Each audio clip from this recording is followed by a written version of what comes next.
JBN, we keep you informed. I am Michelle Jones, and in the news, farmer dies following crash in Westmoreland. Swayze Grayson, a 33-year-old farmer of Broughton District, Little London in Westmoreland, died from injuries he received in a vehicular crash on the Broughton Main Road in the parish on Sunday.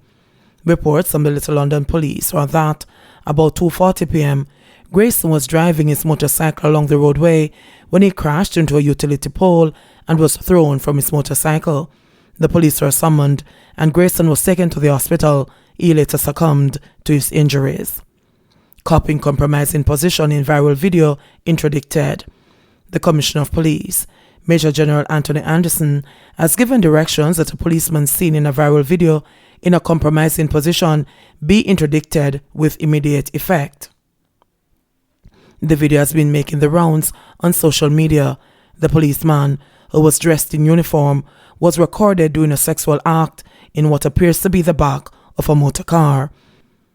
The Constabulary's Corporate Communications Unit, CCU, says the Inspectorate and Professional Standards Oversight Bureau, IPROBE, has launched an investigation into the activities captured on video.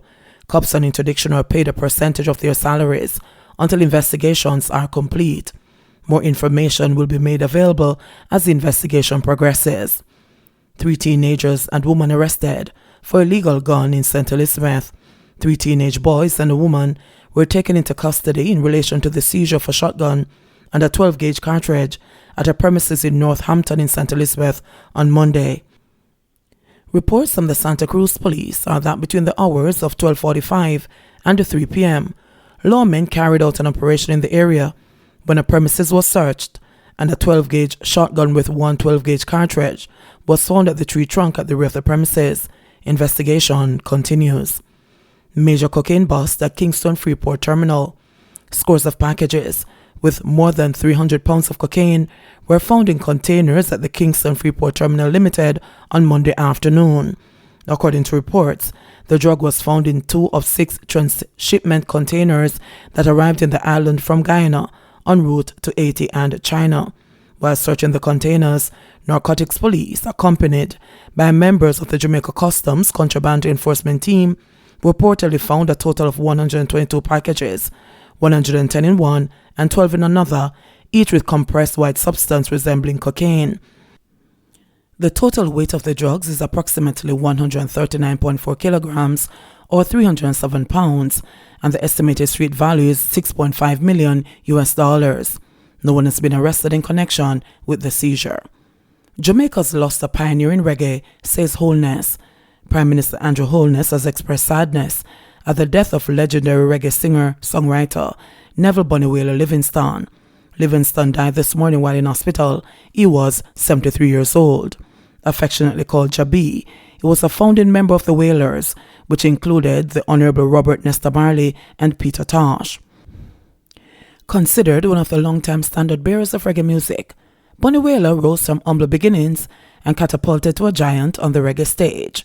Neville Wailer Livingston won the heart and soul of many across the globe with hits such as Keep On Moving and Cool Runnings. Prime Minister Holness said, Wailer has made a tremendous impact on the world, setting the stage for a global movement, a love for rocksteady and reggae music. His legendary performances have touched the hearts and souls of millions of fans in Jamaica and across the world. Many generations have been privileged to have been exposed to his conscious music. Prime Minister Holness has extended sincere condolences to the Livingston family, friends, his musical colleagues and many supporters across the globe. Meanwhile, President of the People's National Party, PNP, Mark Golding, has also extended condolences to the family of Wailer. It is with deep sadness that we have learnt of the passing of Neville O'Reilly Livingston, OM, known to the world as Wailer, Golding said. Bonnie grew up in Trenchtown, South St. Andrew, the constituency I represent, so his passing truly hits home, he added. Wailer will live on as a cultural legend and icon.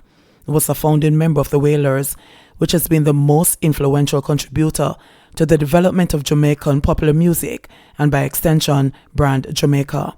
We are proud that Jabi hailed from Trenchtown in South St. Andrew, the opposition leader added.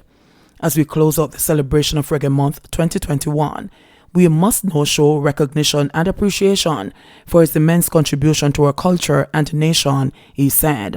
The 3-time Grammy winner has received countless awards throughout his musical career. In 2012, the government of Jamaica bestowed on him the Order of Jamaica, and then in 2017, the Order of Merit, the country's 4th highest honor. Jamaican woman facing murder charge in the Bahamas. A Jamaican woman facing murder charges in the Bahamas appeared in court yesterday. Nadisha Beckford, 33, has been charged in the death of Lakeisha McKay on February 20. Beckford was not required to enter a plea. Her bail was denied, and she was remanded to the Bahamas Department of Corrections until June 16. Police say they were called to the scene of a stabbing incident on West Bay Street shortly after 11 p.m., where a woman was stabbed and later detained in hospital. Preliminary reports revealed that 2 women got into an argument in a parking lot, resulting in one being stabbed multiple times. No favoritism in vaccine distribution, says Holness. Prime Minister Andrew Holness has sought to assure Jamaicans that there will be no political interference in the distribution of COVID-19 vaccines in the country, noting that there is always a feeling of suspicion that the government will act with favoritism and allow persons with connections to get vaccinated. Holness stated the island's vaccination program will be delivered on a basis of equity. This, he said, meant that those who are most vulnerable will be prioritized. I have made it absolutely clear that once a priority schedule for vaccination has been established by the Ministry of Health and Wellness, no minister or political representative should interfere, Holness warned. Nobody must call any minister or any political figure to jump the line for vaccination. The public must be assured that there is no favoritism in vaccination, he indicated, adding that failure to adhere to the former will result in consequences. Holness, who was speaking at a press conference on Sunday, further pointed out that the vaccine program will also be guided by the principle of efficiency. If we offer you the vaccine and you don't take it, then we'll move on to the next person, because we can't leave it there waiting on you. The vaccine will spoil on us. We'll lose money, he elaborated. Of the 450,000 people to be vaccinated initially, only 35 to 40% of that group have indicated a willingness to do so, a survey by the Health and Wellness Ministry disclosed. Doses of the life-saving vaccines are scheduled to arrive in the island as early as this week, according to Health and Wellness Minister Dr. Christopher Tufton. The promised gift of 50,000 vaccines by India are expected to arrive on or before Thursday, March 4, while 14,400 doses of the AstraZeneca vaccines from the COVAX facility are to arrive on or before March 11. By April, the government should receive a shipment of 1.8 million doses of vaccines secured under the African Medical Supply Platform through CARICOM. Those prioritized to be inoculated under Phase 1 of Jamaica's vaccination program include healthcare workers, government officials, elderly persons over the age of 60, and members of the security forces. 239 new COVID-19 cases as Jamaica records 7 more deaths. Jamaica's COVID-19 death toll increased to 432 after 7 virus-related deaths were recorded yesterday. According to the Ministry of Health and Wellness, 4 of the deaths, 2 men, 84 and 75, and 2 women, 78 and 16, were residents of Kingston and St. Andrew. The other deaths were an 83-year-old man from Manchester, a 72-year-old woman from Westmoreland, and a 61-year-old man from Trelawney. The ministry said 2 of the deaths were previously classified as under investigation. The country also recorded 239 new cases of the virus, bringing the total number of confirmed cases to 23,838. Of the newly reported cases, there were 104 males and 135 females, with ages ranging from 5 months to 101 years. The cases were recorded in St. Anne, 67, Kingston and St. Andrew, 61, Portland, Clarendon, 20 each, St. Catherine, 19, St. James, 18, Manchester, 13, St. Elizabeth, 7, Hanover, 6, St. Mary, 5, and Trelawney, 3. The country also recorded 123 recoveries, bringing the total to 13,625. JBN, we keep you informed.